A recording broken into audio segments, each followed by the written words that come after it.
Okay.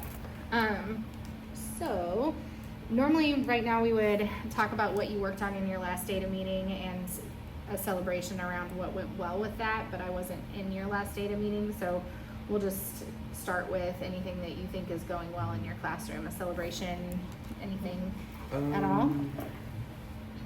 I would say, this is what I'll say.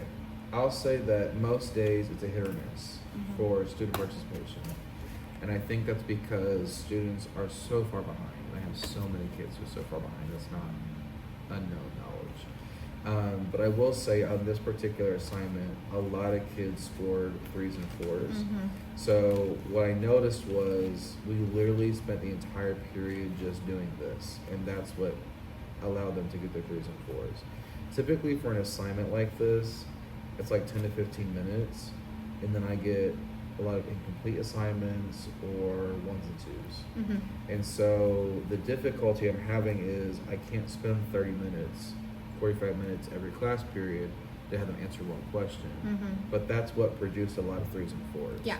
So I will say there's a lot of 3s and 4s with this assignment, but if we're going to make adjustments to instruction, that's not a reasonable adjustment that can be made. So that's kind of where I'm at with that. So when I looked at the student work, I also noticed it was very strong.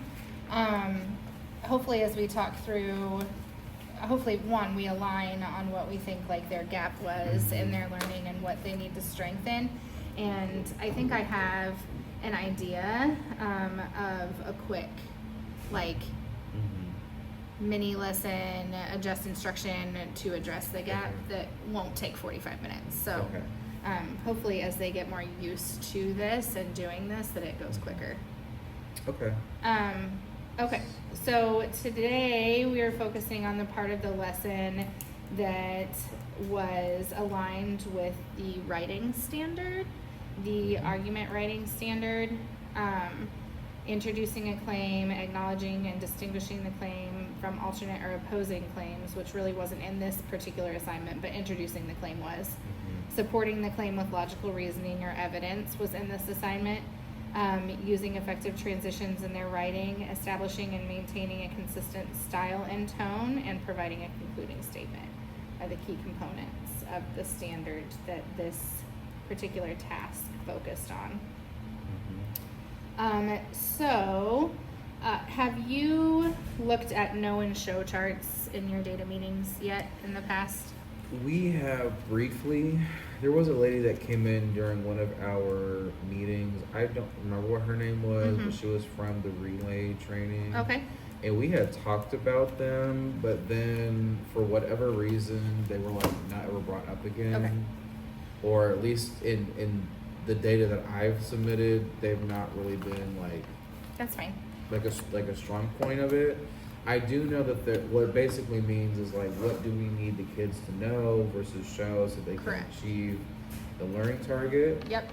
Based on prior conversations I've had with Stowers, it's like a rinse and repeat for the English. Same. Because just writing standards. Yep. Different content. Yep. So I think that's actually easier with this standard because it repeats itself in all of the units, which makes this like particular reteach easier because you don't have to go back to an assignment they did several weeks ago or whatever. So I went ahead and broke up the standard. I went through those bullet points that I just went over and broke them up into what I think an appropriate know and show would be. So in terms of, and I tried to relate it to the race strategy as well, which aligns like the standards up here. So introducing a claim is basically the part of race where they're needing to know how to restate the question. And so as I go through this, if there's anything you think I missed that you're asking them to do or the standard is asking them to do or the task, any of that, let me know. But restate the question, which they show that by writing a strong thesis.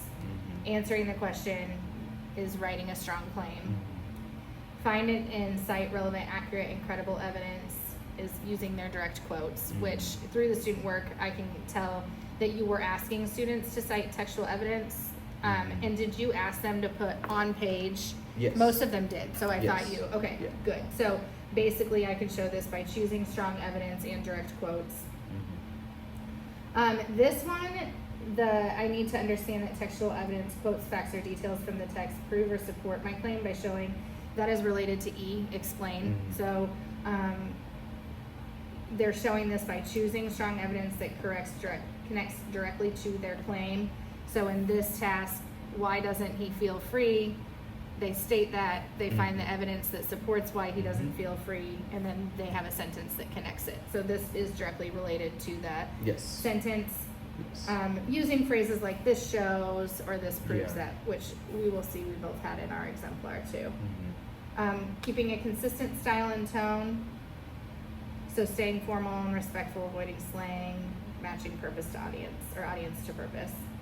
Using transitions, using linking words for example and contrast, however, because that was also in the standard. So I tried to hit every piece of the standard. Mhm. This one was the tone, and then providing a concluding statement. I need to end with a conclusion, restating my claim, summarizing main points, and leaving the reader with a strong final thought.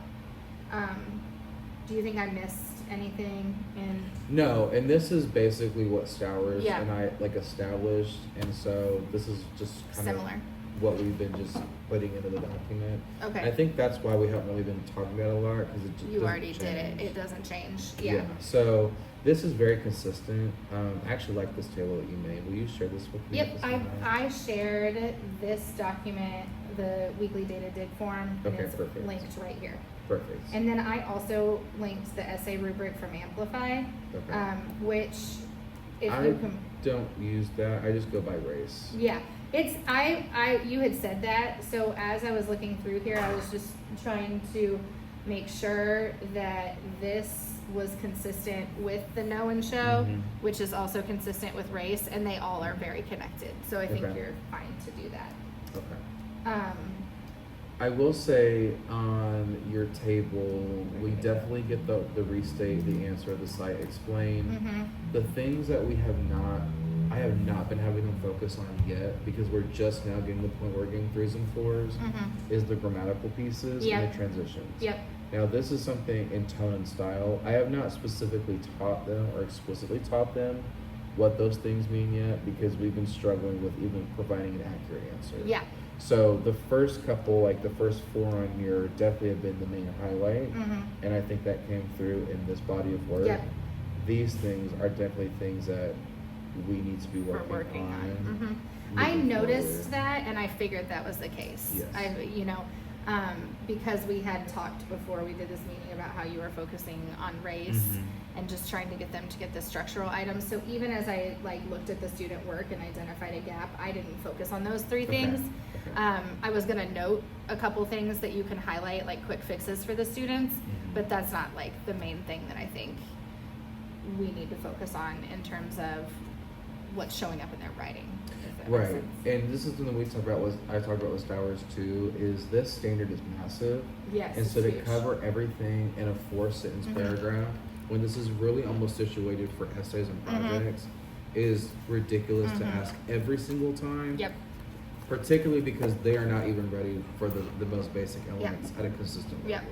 And so, as we get stronger and continue to work towards those structural things, Mhm. I will be adding in like grammar grades Mhm. in addition to their Yeah. standard that covers the structural components. And I think that's okay. I think you're building Yes. in this in ELA. The standard spirals so much Mhm. that just mentioning it to them as like, hey, I want you to note that this is in the standard. It says avoid Mhm. using slang. Like for example, in a lot of the student work, they said snitch. Like Mhm. explaining to them how that can be construed as slang and like what they can use instead. But I don't think you need to spend 20 minutes on it and Right, doing a right. whole reteach on not using the word snitch. I think it's just something you can, or like, I think that's the main one that I saw. Yeah, I'm actually glad that you noted that too, because they came to that conclusion on their own. Uh-huh. So part of that structural component that they've been missing is they haven't had any good, even like slang adjacent vocab Mhm. to put to the idea. Mhm. So they've had issues with like, they can like ramble to me what's going on. And so Mhm. there's obviously a thorough line of they know what's being said, They just don't have the words to put it in. Yeah. And so in that particular instance, a lot of them came in like, oh, Frederick Douglass is going to get snitched on. I'm like, well, not the word I would use, but for right now, that's in your the best language, thing. yeah. That's the best thing they could come up with, which is far better than the first week of school. Yeah. So I'm glad that you I did think mention that's that. definitely like a spiral thing you can work on. Okay, really quick, let's fill in on the data sheet, your numbers that you got. I see you have them there. So how many students got a 3? Okay, let me double check this just Okay. for a second because I'm realizing now, we did this right before break and not all the kids turned it in. Okay, yep, no So, problem. This is definitely going to be a message home about kids not turning in their work. Let's see, 1, 2, 3, 4, 5, 6, 7, 8, 11, 12, 13, 14, 15, 16, 17, 18, 19. Okay, so I got 19 there. So this is going to be 6, double count here. So 11 is 30. 1, 2, 3, 4. Okay, so I've got 33s, which is a lot of threes. That's the majority of what I got. How many students are there? Let me double count. I want to say I've got 78. Okay. I think is my number. I'll double count that though. I forget every single time. It's okay. And then I've got 8 4s and 7 2s, and the rest would be zeros because they didn't turn it in. So let me double count that real quick for the amount of kids I got. And I know that skews the data because like over a lot of the kids didn't turn it in, but out of the kids that turned it in, that's usually what we put in the data form. Yeah, I would say how many you got turned in. Let's do that percentage instead of. 15, 16, 17,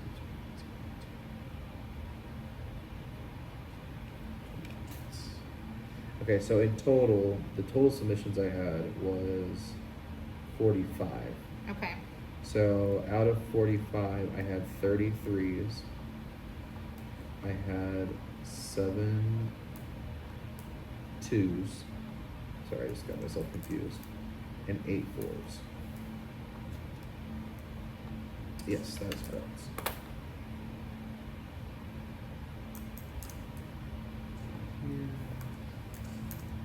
That's the same class. Okay, so we had the majority of students meeting the criteria for success.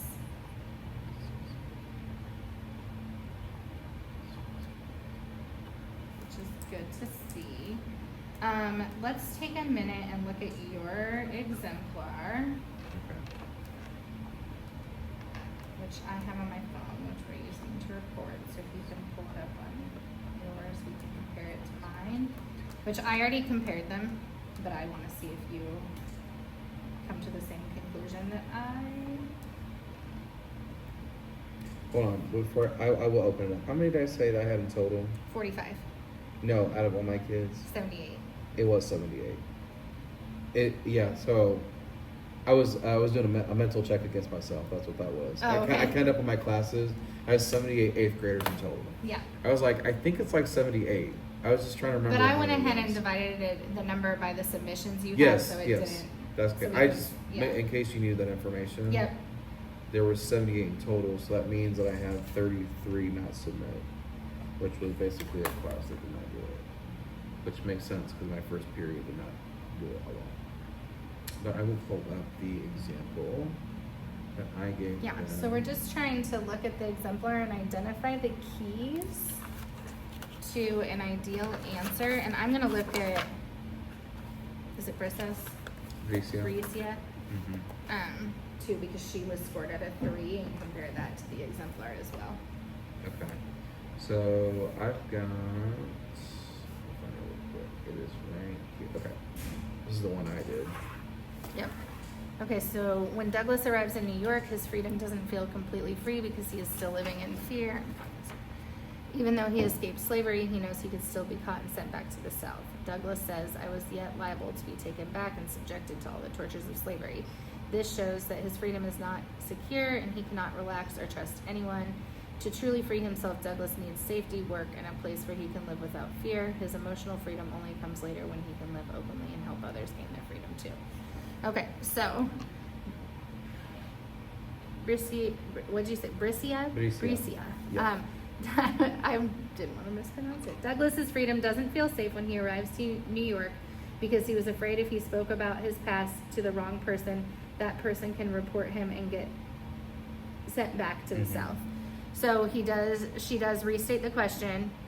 In the same sentence, she answers it, which is fine. She has both parts. I tell them to do that. Yeah, That's fine. okay. Yeah. Okay. You say restate and answer in the same sentence. And so then she has her quote, her evidence. For example, in the text it says, I was afraid to speak to anyone for fear of speaking to the wrong one and thereby falling into the hands of the money-loving kidnappers, page 111. This quote shows Douglas was concerned to say something about his past when he was in the South to the wrong person because of the money-loving kidnappers who can whip him and send him back to the South. So when you're looking at the student exemplar and your exemplar, do they align? Is there a gap? Do you see anything missing? Or is a 3 a 3 compared to yours? I'm realizing now that I forgot to add my own page number. Okay. So that was on me. I forgot to add that. So there's a gap in yours. that was my bad. This is how I taught, like, her specifically last year. She's grown a lot. And I remember teaching her class, like, if you combine your R and your A, that's fine. Just for the purposes of visual organization and because it's called race, I always have 4 here. But as long as I have 4 sentences in total and have the components, then that's fine. Yeah. And I believe that she did, because I saw 4 periods in hers. So she had a restatement, an answer, a cite, and an explain. What I would like for them to get to at some point is re-referencing, this is more so for essay writing, but re-referencing the main, we don't use the word thesis, but the main idea. Claim. Yeah, the main claim in sort of a concluding sentence, so that we can move to races instead of race. Yeah. So, but to answer your original question, that could be a gap for the future. But I felt like her answer answered the question. She had really good evidence, and she explained it as she knew how to do. Yeah, so when we're looking at our know and show chart, she restates the question, answers the question, cites relevant, accurate, and credible evidence. She connects the textual evidence to her claim in her by saying this. She even says this quote shows. Yes. And then she also does have appropriate tone, transitions, and has a concluding sentence. So now I'm going to put up Diana's, which I scored as a 2. I don't know what you scored. Yep, you have.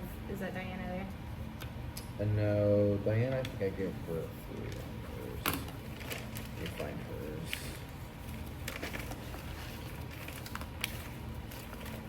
She's at the bottom of my This one's a file. little complicated I because gave her a 4. I don't know why I did that. Okay, so let's talk through it. Okay. Douglas's freedom doesn't feel so free, and this is a hard one. I could have chosen an easier one to use as a non-example, and we'll talk through it. So Douglas's freedom doesn't feel so free when he arrives in New York because no one knows what he went through, and he doesn't know anyone in New York. On page 111, it says it was the most painful situation, and to understand it, one must need experience it. This is saying that people in New York don't know what he had to go through and how white people weren't put in his place. On page 111, he said, I was afraid to speak to anyone for fear of speaking to the wrong one. He was scared to get reported and get sent back to the South and get kidnapped by the money-loving kidnappers. So, let me find another 2 too to see if... Okay. I can say, I remember why I gave her the 4 now, because if you take off the last 2 sentences, she has a 4 paragraph. And so she built off of the basic expectation. I would say for hers, I would like for her to explain a little bit more what she meant by what he had to go through. Yeah. That's I the only thing I think wanted that to is say why I about put that in parentheses there, because when looking back at the know and show chart, Mhm. which one of these do you think that what you just said connects to a little bit? You'd like her to be stronger in the page break drives me crazy. Ignore the page break. I know, like confused by that. It looks, I yeah, think this it's probably is, this one. yeah. I need to Yeah. understand that textual evidence proves or supports my claims by showing where in the text my ideas come from, and I can show this by choosing strong evidence that connects directly to my claim and explaining how it proves my point. Yeah, and she did that on the second part. Yes, So which that's is why why I said, was like, okay, so she clearly knows what Mhm. she's saying. She just needs to like add a few more words there. yeah, that's why I said this one's tough, because I could argue that because of the second part, she should get a 3. I thought that this section in here was a little bit irrelevant to her claim. The quote about his situation and experiences were different than those. That's not necessarily why he was scared or why he didn't feel free, but then she does use the Mhm. appropriate quote down here. I think what would have helped with this is she had reversed the two. Mhm. That would have made the order more logical. Yeah. But that is something which she asked me. I remember her specifically. Mhm. She asked me if she could write about those two specific things about him being lonely and not having connection. Mhm. And then that dovetails into the fact, well, he can't make connection because if he says the wrong thing to somebody, Gotcha. I can see So, where she was going with that. they're connected. So That she could have just a little bit, Yeah. then on the show side, Yeah. stronger support, Yeah. proving her point, phrases. Mhm. Okay. So then I know you didn't send Hade's as an example student work, but I found hers. This one was more kind of cut and dry, I think. Mhm. Douglas Freedoms feels so free because when he arrives to New York, because he could be a free man. New York at the time was a free state, but people would still discriminate. Douglas felt so free because he wouldn't have to go through slavery. It says it was the highest excitement I ever experienced. So I think the biggest thing with Hade one is she had the question wrong. So if we're looking at did she make a claim and did she support her claim, she did. Mhm. But if you're looking at what the question asked is like why he didn't feel free, Mhm. we're still in the she pulled out the wrong quote to support the claim. Mhm. Okay. And so as I was looking through your other student work, on the ones that I would give 2s, that was the consistent theme that I noticed was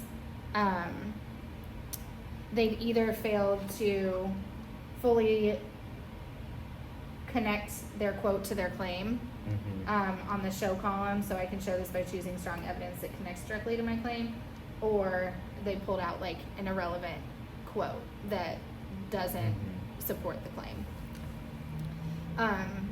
Is that something that you noticed when you were looking through student work? Yeah, I definitely had some that I was like teetering on a 2 and a 3. Yeah. And I don't know if it's because I sat with them and did it, Yeah. that I know what they're saying. Mhm. And so they just need to put in more explicit words. yeah. That can absolutely influence it when you're grading it, and that's why I like doing the data meetings like this, because I have no idea what the conversation was, and so Yes. all I'm seeing is what they put in writing. Yeah. Mhm. And I will say about the evidence being irrelevant, that's not something we've necessarily discussed. Mhm. However, I do think that the things that they have chosen, they are from the book. Mhm. But if they had explained them just a little bit more clearly, Mhm. it would have made it more obvious that it was relevant. Yeah. It just was missing a little bit of connection. Yeah. Yeah. So I think I hear you saying like the gap there is explaining their textual evidence. That's what I mean, down here I went ahead and wrote a gap statement, and I said students are not yet able to, and when we say gap statements, it's not, like you said, you haven't necessarily worked on that yet. And so it doesn't mean it's a negative in your teaching and their learning, they're just not yet able to do it. Explain their textual evidence and explain how it supports their claim, because they don't yet fully understand how to find relevant evidence from the text. I think you're seeing two things happening. Like you said, if it is relevant and they're not fully explaining it, then it fails to prove the relevancy Yes. of the Yeah. quote. Yeah. And so we have kind of a two-tiered thing happening. Some students are picking just random quotes that are not relevant to the claim, and some are picking quotes that are relevant to the claim but are failing on the back end to support the evidence. But I was nitpicky when I was looking through it, because when you go back to your data, 67% of the students met criteria for success. So you're looking for a trend in 16% of the student work, which is kind of a higher level trend. 67, I mean, the ones that got 3s did that. Like the exemplar we looked at for recess.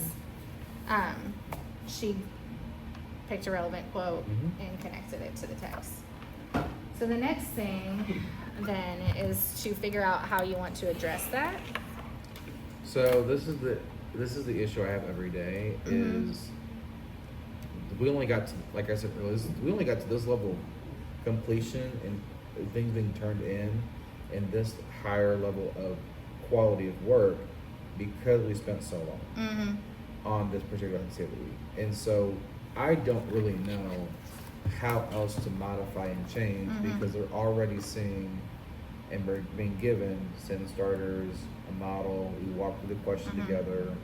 The instructional part of the lesson is us reading the story, answering the questions. We do the little turn-in chats and things like that. So it's being just consistently fully supported. doing They just it. need to do it. Like I can fully say that I'm doing what I need to do for them to be ready. They just need to, when it's time to take the plunge, take the plunge. And just do it. I think it's just repetition of it. When are you doing, because I looked at the pacing guide, when are you getting to subunit 6, lesson 1, that writing assignment, the prompt in there, the what is one thing that Douglas wants his readers to understand about justice within a slaveholding society? We'd already done that one. You have already done it. Okay, so when, I wasn't sure. When is, because that was supposed to be today, so I wasn't sure if you got to that or not. So what is your next? No, that was the justice one? Wait a minute, hold on. Subunit 6, lesson 1. That's not that one. Hold on, subunit 6 is, hold on, wait a minute. Subunit 6, lesson 1 is the essay. You said, am I not looking at the right thing? No, that's one of the lessons. That's like in subunit 2. That's lesson 6 of unit 2. You're right, I reversed them. Subunit. Yeah, that was before. That was way before the other one. So you're in lesson So right now, what happened? subunit 6, lesson 1 is what that said. Yeah. So lesson 12 is this. Okay. So I skipped this so we could talk about all the readings first. So we are done with subunit 2. Tomorrow we're going to be reviewing for our quiz. Taking our quiz on Friday. On Monday we'll be doing subunit 3. Okay. So lesson 1, my father and grandmother. Yes. And that's only 2 lessons. That's a very short. But you're doing I'm just thinking the next time they're doing a writing. Excuse me, I'm sorry. That would be on their quiz on Friday. It's going to be like a race paragraph. Okay. But But in a lesson where you can do like a quick reteach of this particular gap. There's a prompt on It'll be Monday. Monday. It'll be Monday. Do you agree with Jacob's statement, such were the unusually fortunate circumstances of my early childhood? Yes. Okay. Yes, and this is what I mentioned to you over the phone too. This is something that continually trips them up is when they're given a true prompt, not just a question. So part of the restatement is going to have a quote in it, and they'll be like, "But I used my quote." No, you didn't. Okay, so this is kind of a perfect Yes. time to practice that. But since it's so different, let's think through this. Because if you click on, I can just pull it up for you. If we're looking at the reteaching strategies that we can choose from for this particular gap, option A, reteaching, was most useful when scholars struggled to meet the criteria for success, which wasn't the case here because we had 67. So then you could choose between guided discourse, which is when you're posting an exemplar or an incorrect response and ask students to identify what answer is incorrect or correct, and you just talk through it, or showing them an example and a non-example and having them identify the gap and the common error. So which one do you think? Prior to them doing this writing assignment, I'm thinking you could show an example like Bree says, and then Hade's, or create your own so they're not feeling called out, of an example and a non-example of pulling a relevant quote and fully explaining it and having them, like you said, they've probably done this, you've probably done it. I think it's just the repetition and continuing to say, guys, as I read your last responses, I identified this as a gap in your work, and so let's review again how to fully explain a quote, and just continuing to punch that for them and like point it out. I mean, I taught ELA, I know it gets frustrating to have to keep repeating it, but if you get like one person every time to do it better, then it's worth it. I think. And these are quick, like 5-minute things you can do. I'm kind of thinking for this particular one, I kind of want to do I'm not going to actually make a chart, but I will show them 2 examples of proper restatement and explanation. Like I'll answer the question 2 different ways. One that's missing parts and one that's not. And then show them like side by side. I'll even highlight the parts that are missing or incomplete. And then we'll just talk about it together. Okay. So I think I'll do like a mix of the 2, of option C and B. So we have time, the next 10 minutes of our meeting, we have time to plan that out. So you're going to create examples, you don't want to use their examples? No, and the reason is, this is what I would consider a true prompt, where that was just a question. Yeah, that's why when we looked at this prompt, I was like, I feel like a prompt is necessarily going to give you additional information you must include, whereas a question is going to be answer the question. Yep. So I will do this on my own, either now or later. Yeah, it's fine. We can do it now so I can help you. Just to plan it and then you have it done. Okay. I haven't read the story yet, so I would need to read the story and then be able to answer it. Okay. But I haven't read the story yet. I mean, I read it last year, but it's been a year, so. Right. This one here in chapter 1, childhood. It's pretty long. I don't know if we're gonna. But let's start that. I haven't read it either, so we'll get to what we can get to in the next 10 minutes. Okay. Have you been filling out that document as we've been going through? Okay. So I'll work on that as you're reading it. I actually created like my own document that I just have to copy and paste the stuff in here. I am gonna download that and put it on the Google Classroom. So Thank you. It's done.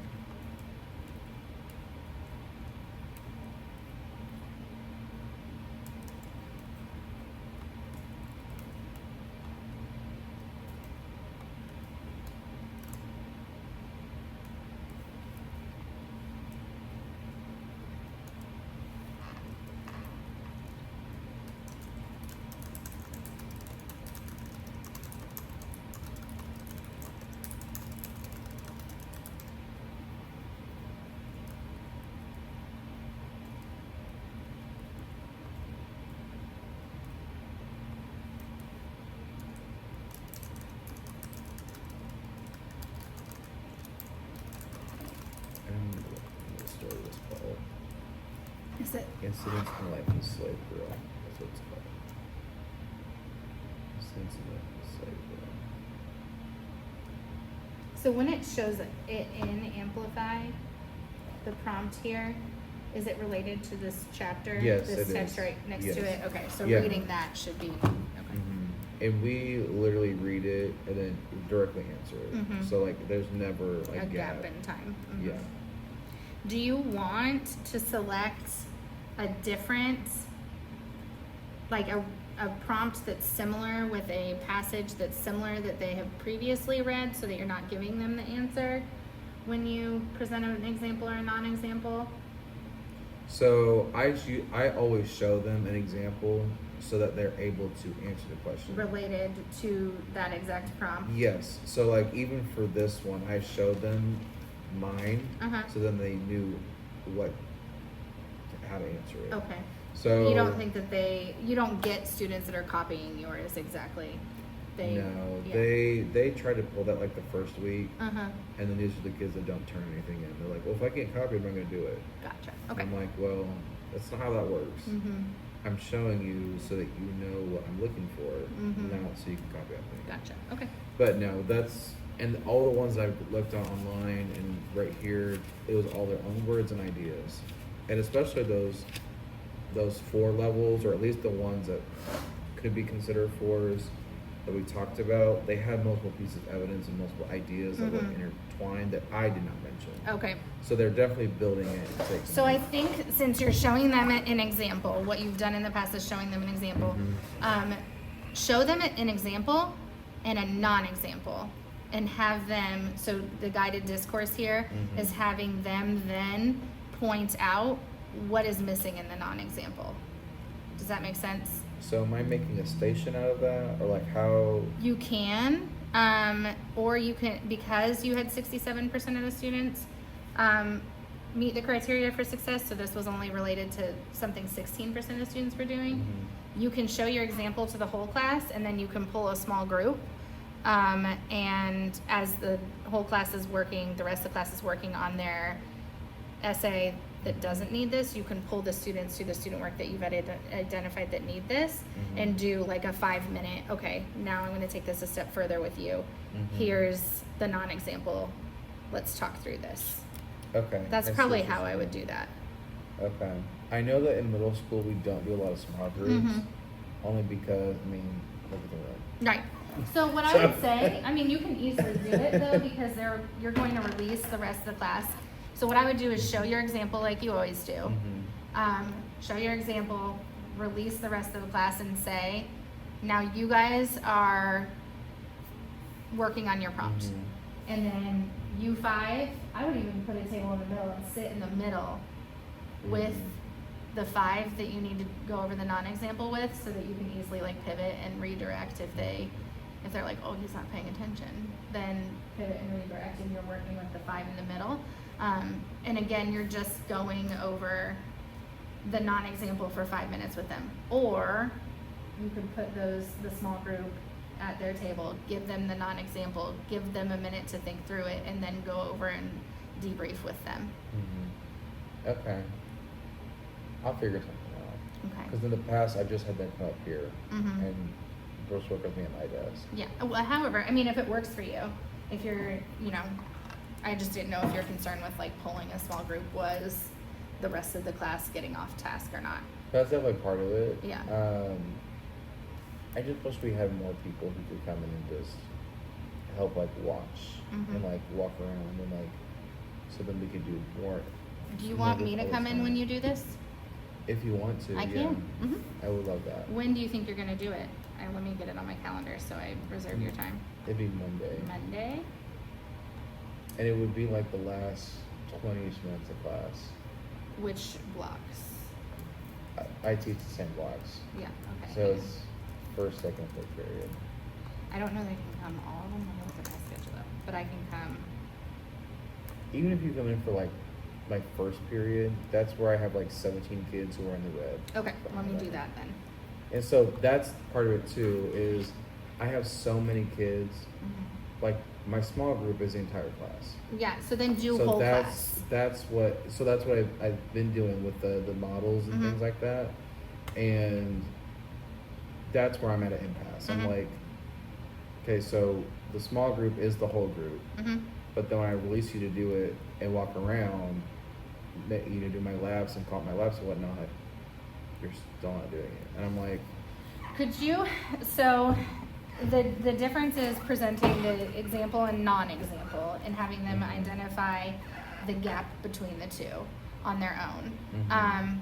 So could you present example, non-example as like a do now? And then have them, give them a I don't want to say exit ticket because it's due now. You could even do it as an exit ticket too on Friday, preparing for Monday, and give them, hey, the last 10 minutes of class, we're going to do this writing exercise. Here's an example of proper textual evidence and support of that textual evidence. And you could even go back to this prompt then, and you don't even have to do the new one. You can say, hey, I've reviewed your student work from this prompt we worked on with the Frederick Douglass essay. Here's an example of citing relevant textual evidence and supporting it. And here's a non-example. Here's your exit ticket. Write down for me the gaps between the two.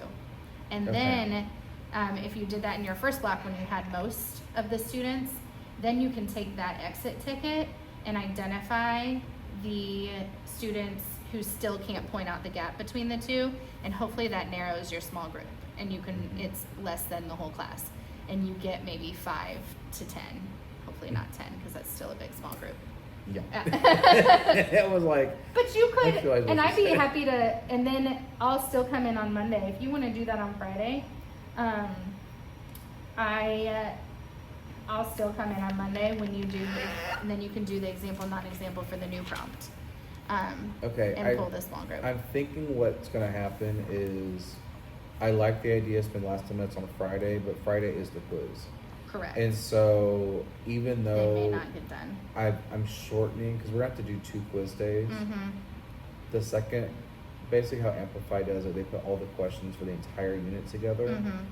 I'm going to do the Frederick Douglass ones now, because we just did it. this. Yeah. So they're going to have, I think, like 10 multiple choice questions and have to read a passage. They already read it, but they're going to have to read it again.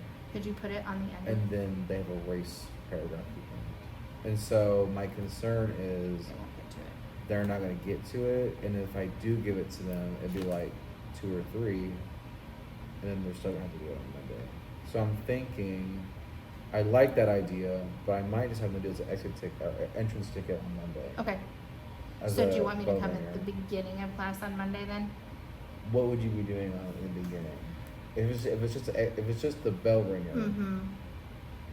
Oh, just- and then you're going to use that to narrow down for your small group. Mm-hmm. So when would you pull your small group then? It'd be the last like 15 minutes of Then I class. can come then. Okay. Yeah. And I typically don't do the writing in an exit ticket. I usually just do one or the other. So for this lesson, the exit ticket is the writing. Yeah. Like that's the independent Mhm. practice.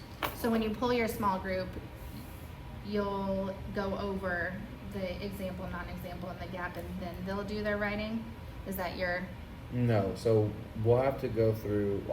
I'm thinking what we're gonna do is the first thing we'll do when they walk in, they see the board, sit down, grab their papers, and sit down. For this one, they'll have to watch the board, and I'll put the questions on the document. Look at the 2 examples on the board. What's different between the 2? Write down 2 or 3 things that you notice. Mm-hmm. That's gonna be what they do for bell work. We'll talk about it, put a pin in it, go through the story, answer the questions together. Then we'll come back to it as a reference as I'm going through my actual example for their writing. Mm-hmm. And then that's when we'll do the small group and have them just go writing on their own. Okay. All right. Does that pacing make sense? Yes. Okay.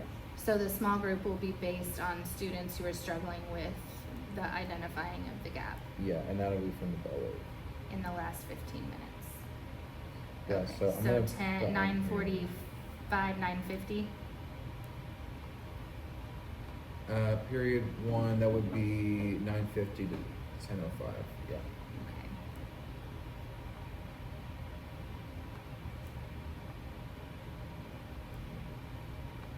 I'm so glad you said that earlier too about, because I know your background is in English education, and I'm also at the point where I'm just frustrated with repeating the same thing over and over again. Yeah. And I don't think that, and this is to no fault of Stowers at all, because his background's in math, Yeah.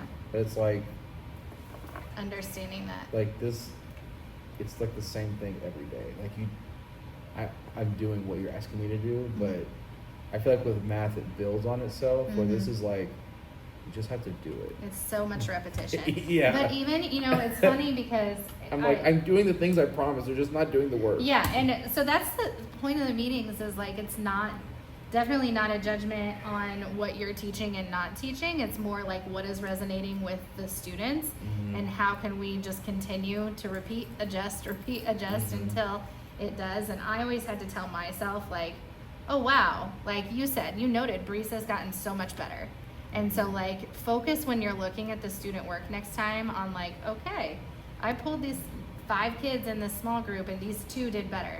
It's frustrating those 3 did not, but bless you. Thank you. These 2 did. And I had to do that so much to be like, oh my gosh. And that's why when I was teaching at ELA in high school, I wanted to teach multiple different grade levels and multiple different preps so that I didn't want to smash my head against the wall because I had to repeat myself 700 times. Like, how many times do I have to tell you to end your sentences with a period? I was literally about to say that. I was like, how many times did I tell you to put a quotation around the text evidence? Like, this is not rocket science. Yeah. Like, that's the They grammar. just, I mean, in MLA format in high school, it's like, it goes, your name, my name, class period, date. Like, how many times? I finally just would put it on an anchor chart on the board, and I'm like, I haven't even got that far yeah, yet. that's okay. So. It's a 9th grade thing. Okay, so in wrap up, we're at the end of our time. Our plan is then to do guided discourse in a small group of showing the example and non-example, stamping the gap, and then releasing them to write. I'll come in the last 15 minutes of first period on Monday to observe, support, help, whatever you need during that time. Yes. Okay. Are you coming in all periods or just that one at least? Let me look at the other times and see. Because even if you just come in that one, that yeah. would be great. You have 2nd and 3rd block and 4th. No, I'm in Weiser's room for 4th. 4th, okay. So 12 o'clock, let me see, noon would be the last 15 of 2nd. I can.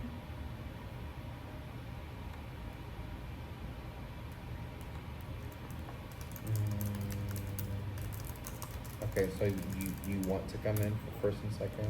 Yeah, if it's helpful to you, for sure. My 2nd group is a lot smaller. I just got knuckleheads in there. Yeah. So I think I'll be fine. If Okay. you would just come in for the first one, Mhm. 'cause I literally got 27 kids and 17 are unread. Yeah. Like, it's that bad. Yep, and if you do it in that first one, I'm gonna put it on my calendar for 2nd and 3rd just to Okay. keep it clear.